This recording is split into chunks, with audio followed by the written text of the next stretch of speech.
counterfeit like LeBron James, who has that boule logo tattooed on his chest. When LeBron retires, his number would be called 2. Okay, this is how the deep state, he thinks that he's just going to retire, and that's why he doesn't want to retire. You know the former NBA player Dwayne Wade? Correct. His son Zion is now called Zaya. Okay, this is how these people within the system, to go to the next level, you have to sacrifice something. This goes back thousands of years during the time of the pharaohs. If a man wanted to have access to Pharaoh, he had to sleep with the male magician. If a woman wanted to have access to Pharaoh, she had to sleep with the female magician. If a parent wanted their child to see Pharaoh, that child had to sleep with a male or female magician. Nothing has changed. In the rap industry, to go at a certain level financially, you have to be what we call butt broken. Humiliation. That humiliation. And to your powerful listeners, this goes back into slavery, right? The transatlantic slave trade. Slaves who could not be controlled were sent to the Caribbean, and they were tied down, mostly men, chest first, and molested by a male slave master in front of the other family members and in front of the other slaves. Nothing has changed. I want to be a part of the rap game so bad, man. He looked like he would kill his mama to get a hit record. Rick Ross signed this guy on YouTube. And when Rick Ross signed that dude, man, as wicked as Rick Ross is, now you know Rick Ross is wicked as hell. He did not want to sign that brother. When that dude signed that contract with Rick Ross and Jamaica hit it right on the point. He looked at that contract, man, he just shook his head. But you can see it in his eyes. He just had a look where all bets are off, like, God damn, another brother gone. You see what I'm saying? But them demons got to be fed, man. He has to do it. He has to feed the demons, meaning he got to find people who's vulnerable and dumb enough to want to sell their soul. Once you get into the sodomite world of Hollywood, you have to keep initiating.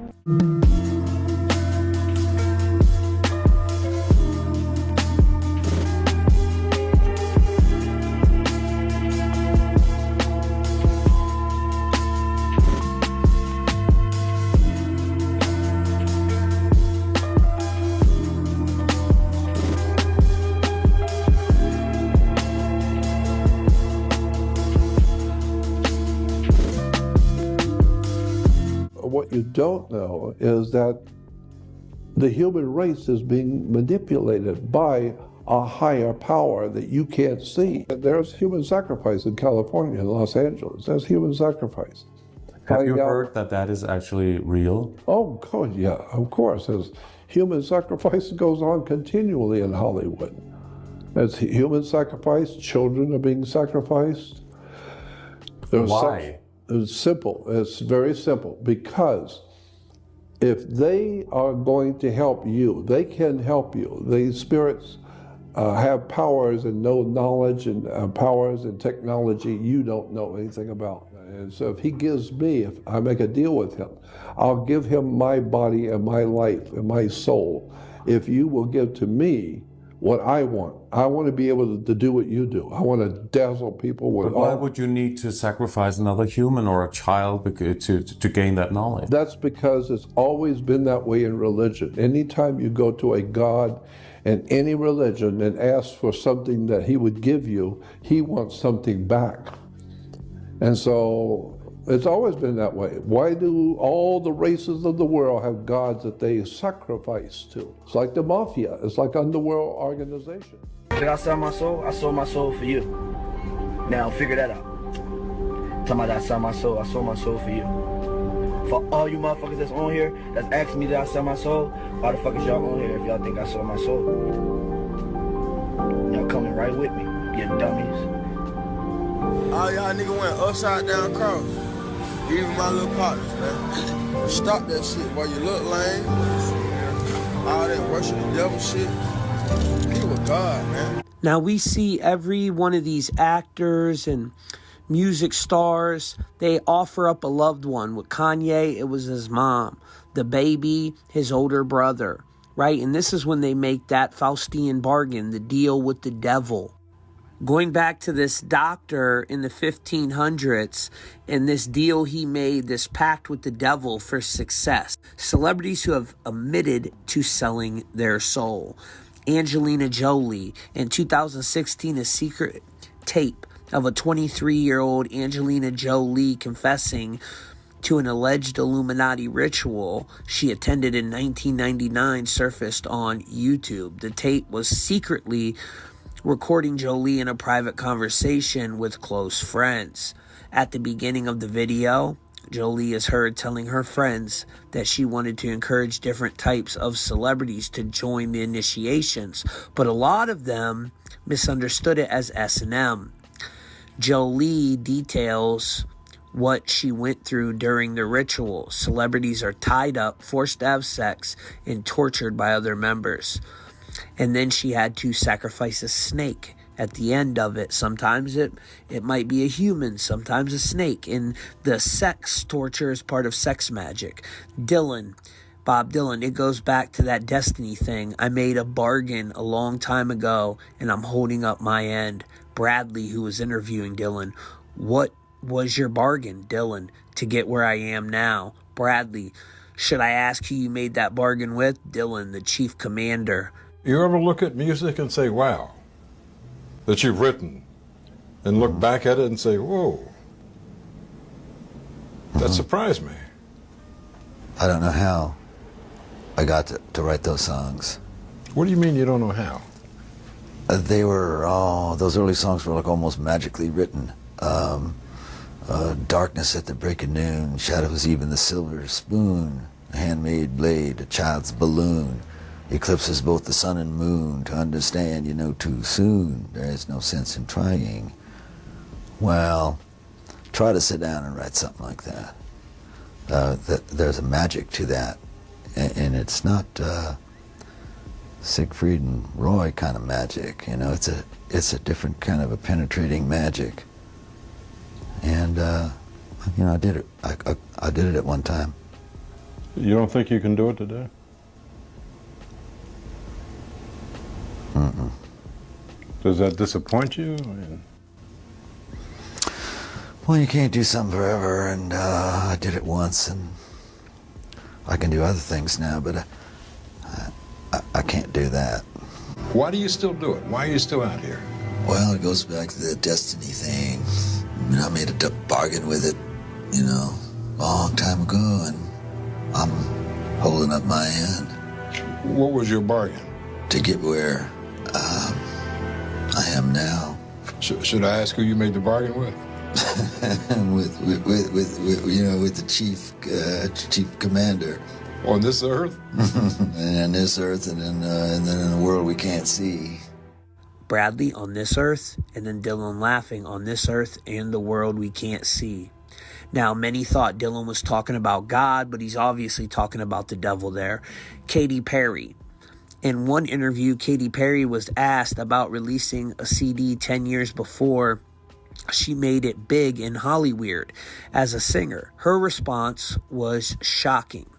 Interview, you're doing really well now, but didn't you release a CD almost 10 years ago? That's the interviewer. Katy Perry, yeah, I released a gospel record when I was 15. I grew up in a household where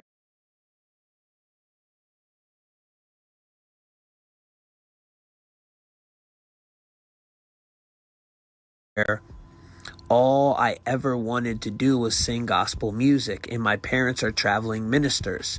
So I kind of sang about what was going on in my life at 15. And she wanted to be the Amy Grant of music, but that didn't work out, so I sold myself to the devil. Lady Gaga. An article reports that the pop star Lady Gaga has openly spoken about a link with the Illuminati, saying, I deeply regret selling my soul to the dark forces of the Illuminati organization. She allegedly blames her fibromyalgia syndrome on dark forces manifesting in her body when she sold her soul to this organization. And remember, there was a girl that turned up dead, and she stole her whole act from that girl.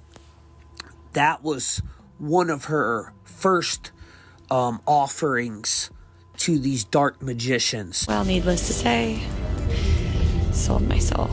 Sometimes they don't want to, and they're, you know, Gaga, we can't get, you know, the frequency's weird, and, you know, it's sounding a little bit strange, and I'm like, if you don't get this right now, I swear to Lucifer, I'm gonna, you know, I get a little bit mad. And, of course, Rihanna is in the building. Hey, Angie. I cannot believe it's been so long that we have done this.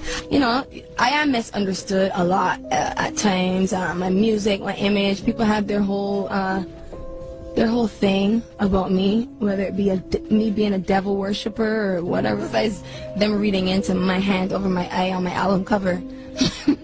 Why is your hand over your eye? Because I'm a devil worshiper. What are you talking about? All right, well, I had tickets to see the devil worshiper. So how it was like, man, when y'all sold and shit? What do you say? When you sold your soul? How the process was when y'all had sold the soul? When y'all we like this close. We ain't fully sell yet. But we right there, Kodak. I'm gonna let you know. Nah, I ain't show up. You also talk about selling your soul, or people trying to get you to sell your soul. Yeah, people trying to get you to sell your soul in certain situations, and you're not doing it. So when you talk about that, like, how does that even work? Like, people come to you with it's different, like, offers, opportunities, or they like, you talking about some Illuminati shit? No, I'm not talking about that. I'm not talking about. I wish I was talking about the Illuminati. I do a different level of money. I'm talking about the fact that it's simple. Like selling your soul is like it's like if somebody tells you to do something that doesn't align with your morals and principles. You get what I'm saying? To get to a certain level or to stay here. It's like if they tell you, look, hey, in order to get them come be on Breakfast Club, you got to come in here with your ass out. You got to come in here and twerk to the music, goddamn, at the beginning. And if that's not something that aligns with you, with your morals, with your principles, with the way you operate, and you say, hell yeah, I'm a dude, man, this breakfast, I can't miss this opportunity. You sold your motherfucking soul. That's real. What about your getting into a satanic religion? Believing in the devil? No. I didn't say I got into it. I said I was involved with it. Got to meet people like Sammy Davis and that kind of shit. Sammy told me he worshiped the devil. Sammy was like, you know, Satan is as powerful as God. And I was like, what the fuck are you talking about? He says, why do you think there's so much anger in the world and killing and murder and Satan? And he saw my reaction to it, and he kind of lightened up on it. And he was like, the Dantana is dark, and it's the candles on the table, and Sammy's face over the candle. You know, Satan is as powerful as God.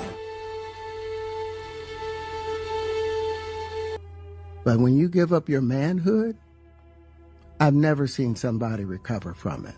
That was all the people that went to the puffy parties. That was all the people that did all those things thinking that there was never going to be a consequence for what they were doing.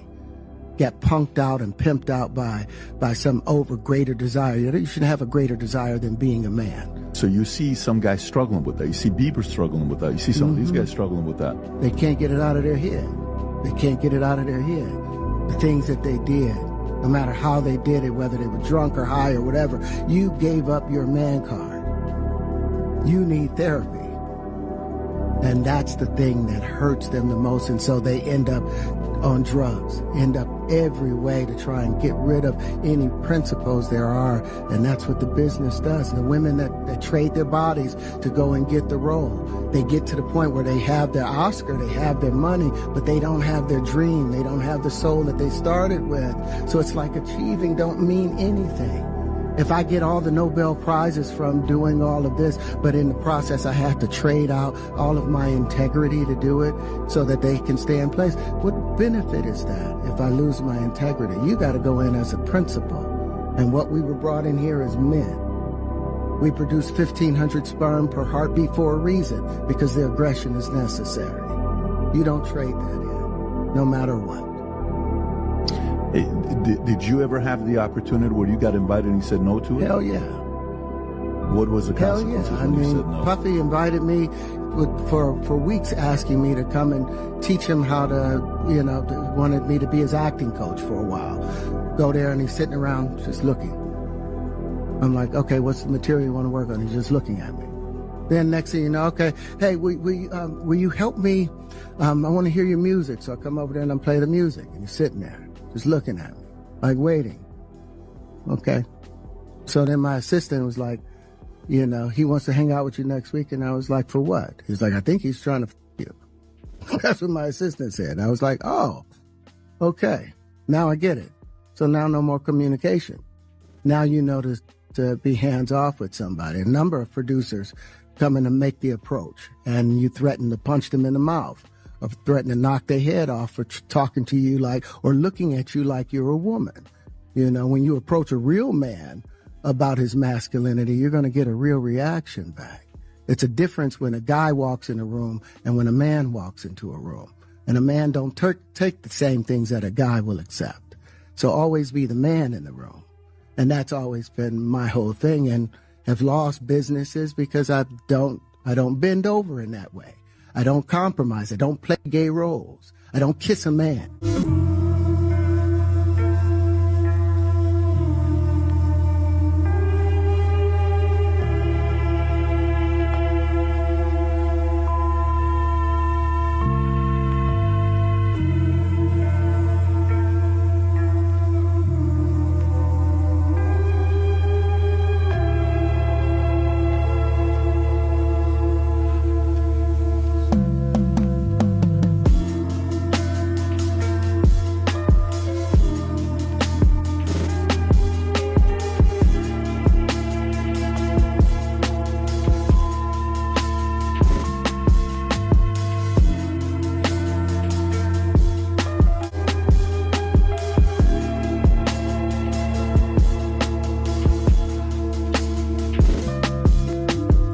Then the real Hollywood came.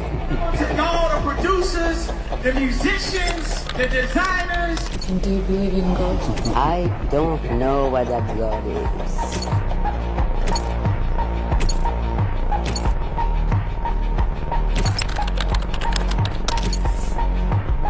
Every time I'm about to release an album, I always lose somebody close to me. My pops, it was James, it was my sister, like, for some strange reason, man, you know what I'm saying?